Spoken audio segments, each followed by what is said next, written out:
हरे कृष्णा, राधे राधे। हमारी पिछली वीडियो वैशाख पूर्णिमा और वैशाख उद्यापन विधि जो हमने बताई थी, उस वीडियो पर बहुत सारे प्रश्न आ रहे हैं। आज इस वीडियो में हम उन्हीं प्रश्नों पर चर्चा करते हैं। उससे पहले आपको कुछ आसान और कारगर उपाय बताती हूँ, जिसे वैशाख पूर्णिमा पर करने से जीवन में सुख, शांति, समृद्धि आती है, माँ लक्ष्मी की कृपा मिलती है। देखो, अपने पहले की वीडियो में मैं आपको वैशाख का महत्व तो बता ही चुकी हूँ।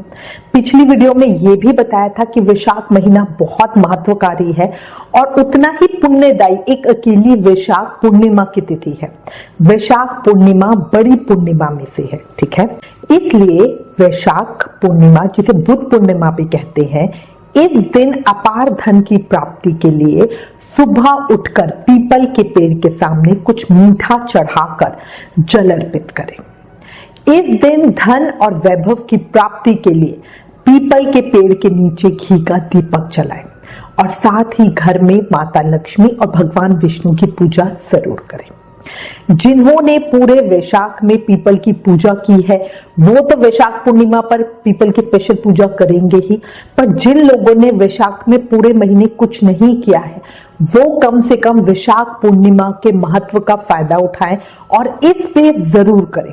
देखो, पीपल की पूजा करने में ज्यादा कुछ नहीं है। आप पीपल के वृक्ष के नीचे जाइए, वहां पे उन्हें कुछ मीठा अर्पित कीजिए, जल अर्पित कीजिए, ठीक है, और अब एक घी का दीपक जला दीजिए। तो बड़ी चीज नहीं है, बट इसका जो इफेक्ट होगा वो बहुत बड़ा होगा।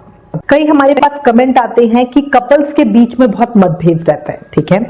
तो सफल दाम्पत्य जीवन के लिए वैशाख पूर्णिमा के दिन पति पत्नी दोनों मिलकर पूर्ण चंद्रमा को गाय के दूध का अर्घ दे।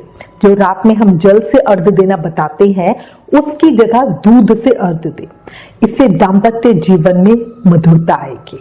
आप दोनों छत पे चले जाएं, फिर वहां पे पूर्ण चंद्रमा को देखें और पति पत्नी दोनों एक साथ मिलकर चंद्रमा को अर्घ दें।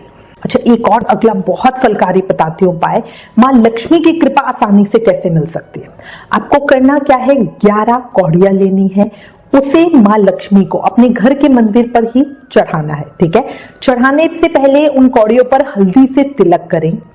अगले दिन सुबह उन कौड़ियों को माता के आगे से उठा ले और लाल कपड़े में बांधकर जहां पे भी आप पैसे रखते हो, तिजोरी में, किसी ड्रॉर में, अलमारी में, वहां पे रख दें। इस उपाय से घर में धन की कोई कमी जीवन भर नहीं रहती। पर आपको एक और चीज याद रखनी है, इसके बाद, मतलब ये आपने उपाय शुरू करा है वैशाख पूर्णिमा पर, बट इसके बाद हर पूर्णिमा के दिन उन कौड़ियों को तिजोरी से बाहर निकालना है, फिर से माँ लक्ष्मी जी के सामने उन्हें रखना है और हल्दी का तिलक लगाना है, फिर अगले दिन नए लाल कपड़े में बांधकर फिर से तिजोरी में रखना है। तो 11 कौड़ियां वही रहेगी, बस हर महीने, हर पूर्णमासी पर आप ये दोबारा करते जाएंगे। इससे माँ लक्ष्मी की कृपा पे सदैव बनी रहेगी। पूर्णमासी पर माँ लक्ष्मी की और विष्णु भगवान की पूजा करने का विशेष महत्व है। इस दिन उन दोनों की पूजा जरूर करें। माँ लक्ष्मी को खीर का भोग लगाएं। अच्छा, एक और चीज, वैशाख पूर्णिमा के दिन शुभ संयोग पर माता को खुश करने के लिए इत्र और सुगंधित फूल चढ़ाएं। इत्र माता के वस्त्रों पे छिड़के और माता को घर में स्थायी रूप से निवास करने के लिए प्रार्थना करें। इससे माँ लक्ष्मी की बहुत बहुत उत्तम कृपा मिलती है।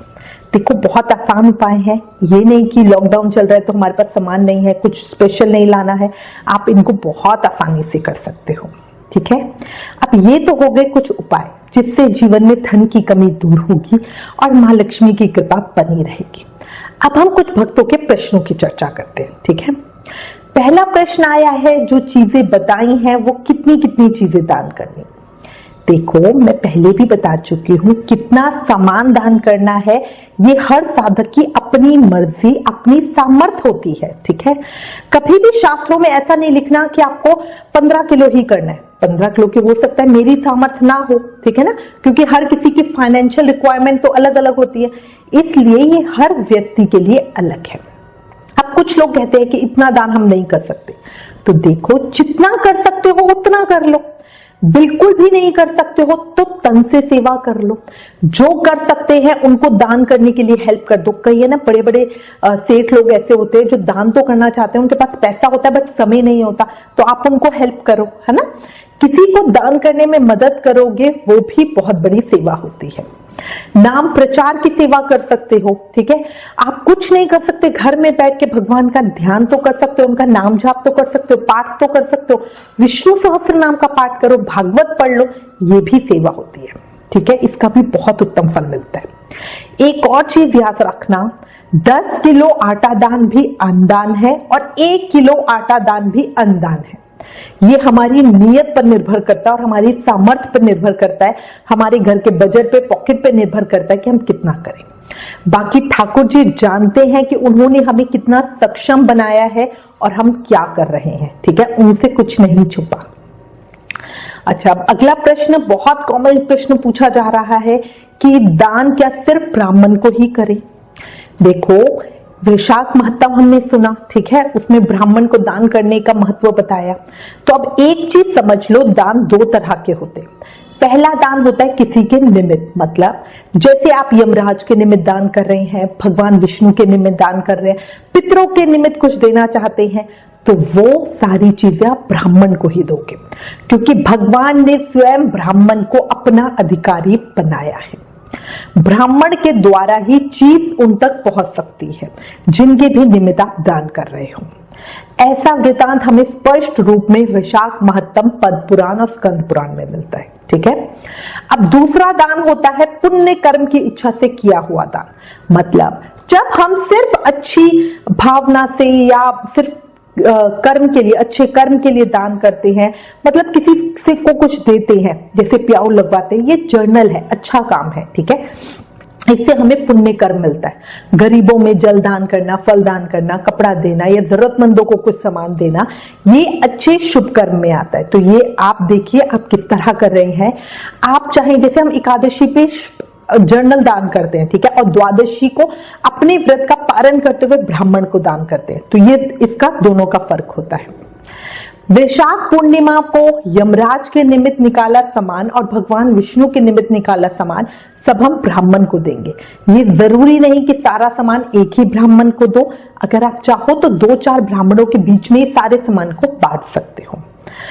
एक प्रश्न आया कि कितने घड़े दान करने हैं, तो देखो, एक हम यमराज के निमित्त करेंगे, एक विष्णु भगवान और पितरों के निमित्त करेंगे, तो 2 तो कम से कम चाहिए ही। इसके अलावा गरीबों के लिए भी हम देते हैं, तो वो पूरी तरह से आपकी मर्जी है। अगला प्रश्न आया है कि जो घड़ा दान करने को बोला है वो तो मिल नहीं रहा है, लॉकडाउन चल रहा है, क्या करें। देखो, लॉकडाउन में घड़ा ना हो तो बोतल में ठंडा पानी भरकर दे दो। अगर कोई ब्राह्मण उपलब्ध ना हो तो सूखा सामान निकालकर अलग रख दो, बाद में जब स्थिति सही हो जाएगी तब दे देना। एक प्रश्न आया है कि लॉकडाउन चल रहा है, महामारी का समय है, आजकल सामान उपलब्ध नहीं, स्थिति में क्या करें। देखो, इस समय खुद का और सबका ध्यान रखो, हमारी वजह से किसी को परेशानी ना हो, ये चीज आज के समय में सबसे ज्यादा जरूरी है। आप इस समय में घर में रहकर जितना कर सकते हो उतना करो, बाकी ठाकुर जी पे छोड़ दो, ठीक है। ज्यादा ध्यान पाठ में और नाम जाप में लगाओ। जो भी चीज दान करना चाहते हो उसके निमित्त पैसे निकाल दो। जैसे मैं चाहती हूं कि मैं पंखा या कूलर दान करूं, ठीक है, तो जितने पैसों का मतलब जितना मुझे आइडिया है कि भाई इतने तक में कूलर या पंखा आ जाएगा, उतने पैसे निकाल कर मैं अलग रख दूंगी और ठाकुर जी को प्रार्थना करके कह दूंगी कि देखो दाता, आप सब कुछ जानने वाले हो, आप मेरी नियत भी जानते हो, मैं कूलर दान करना चाहती हूँ पर इस विकट स्थिति में मैं बाहर नहीं जा सकती, इसलिए कृपया जल्दी सब ठीक करो ताकि मैं अपने कर्म जल्दी पूरे कर सकूं। और जब समय सही हो जाए तो फिर उन पैसों से कूलर खरीद के फिर आप किसी को दे दो। इसी तरह और भी जो भी चीज दान करना चाहते हो उसके निमित्त पैसे निकाल दो। सामान की व्यवस्था हो सकती है तो सामान निकाल दो, मतलब जैसा स्थिति हो उसके अकॉर्डिंग करो। ऐसा नहीं कि दान करना ही है तो आप खुद परेशानी ले रहे हो, घर से बाहर जा रहे हो, ऐसा मत करना। अपना और अपनों का ध्यान रखना। आप चाहो तो स्ट्रीट डॉग को खाना दो, आजकल उन्हें बहुत परेशानी हो रही है, गाय को खाना दो, छत पर पंछियों के लिए जल रखो, दाना डालो, पार्क में या जहां पे पेड़ पौधे होते हैं वहां चींटियों का घर होता है तो चींटियों को आटा डाल दो। घर के आसपास कोई नदी हो, तालाब हो, सरोवर हो, कोई पानी का कुंड हो जहां मछलियां हो तो मछलियों के लिए आटे की गोलियां डाल दो। मतलब वो काम करो जो सबके लिए उत्तम रहे। ठीक है। अच्छा, इसके अलावा एक और चीज है, आप चाहो तो प्रधानमंत्री कोष में कुछ धनराशि जमा करा सकते हो, ताकि जो ये कोरोना काल की महाविकट स्थिति है, महामारी का समय है, इस स्थिति से निपटने के लिए उस धन का प्रयोग हो सके। अच्छा, जो मैंने आपको बताया था कि ब्रह्मा जी ने तिल का निर्माण किया था, तो अगर आप तिल दान करना चाहते हो तो तिल उपलब्ध है, आपके घर में तिल रखे हुए हैं तो उसे निकाल दो। जब स्थिति सही हो जाएगी तब ब्राह्मण को दान दे देना। पानी के लिए पानी की बोतल है तो उसे निकाल दो। अगर मान लो घड़ा भी नहीं है और बोतल भी नहीं है तो सिर्फ पैसे निकाल दो। जब सब सही हो जाएगा तब घड़ा या बोतल खरीद के ठंडा पानी भरकर तब दान दे देना। अगर घर के आसपास कोई बेसहारा है, कोई जरूरतमंद है, उन्हें खाना या कुछ भी चीज चाहिए तो आप उनकी उससे भी सेवा कर सकते हो। अच्छा, जैसे अब क्या होता है, जो चौकीदार हैं, गार्ड हैं या कुरियर बॉय हैं, आजकल सभी ज्यादातर लोग ऑनलाइन सामान मंगा रहे हैं, तो वो लोग जो काम कर रहे हैं उन्हें पानी पिलाने की सेवा आप कर सकते हो। ठीक है, क्योंकि गर्मी बहुत है, वो सामान पैकेट बाहर रख के जाते हैं और कोई भी उनको दरवाजा खोल के पानी पिलाना नहीं चाहता, तो ये सेवा आप कर सकते हो। आपको कोई दिखे छोटी बोतलें जो पानी की आती है, आप वो लेके उनको दे सकते हो। अच्छा देखो, भक्तों के प्रश्नों के उत्तर के बाद मैं एक और चीज कहना चाहूंगी। देखो, हम कार्तिक, माघ या वैशाख आदि महीनों में जो भी स्नान नियम लेते हैं तो महीने के आखिरी में उसकी पूर्ति या उद्यापन या पारण करते हैं। इसका मतलब होता है कि जो वैशाख मास का नियम इस बार मैंने लिया वो पूरा हुआ। उद्यापन का मतलब होता है कार्य का समापन। इसका मतलब ये बिल्कुल भी नहीं है कि अब मैं आगे वैशाख स्नान नहीं करूंगी। ठीक है, किसी भी मास में स्नान का नियम 12 साल का होता है। 12 साल हमें लगातार करना होता है, उसके बाद हम उसका उद्यापन करते हैं और फिर 13वें साल स्नान नहीं करते। वो होता है उद्यापन, पूरी तरह समापन।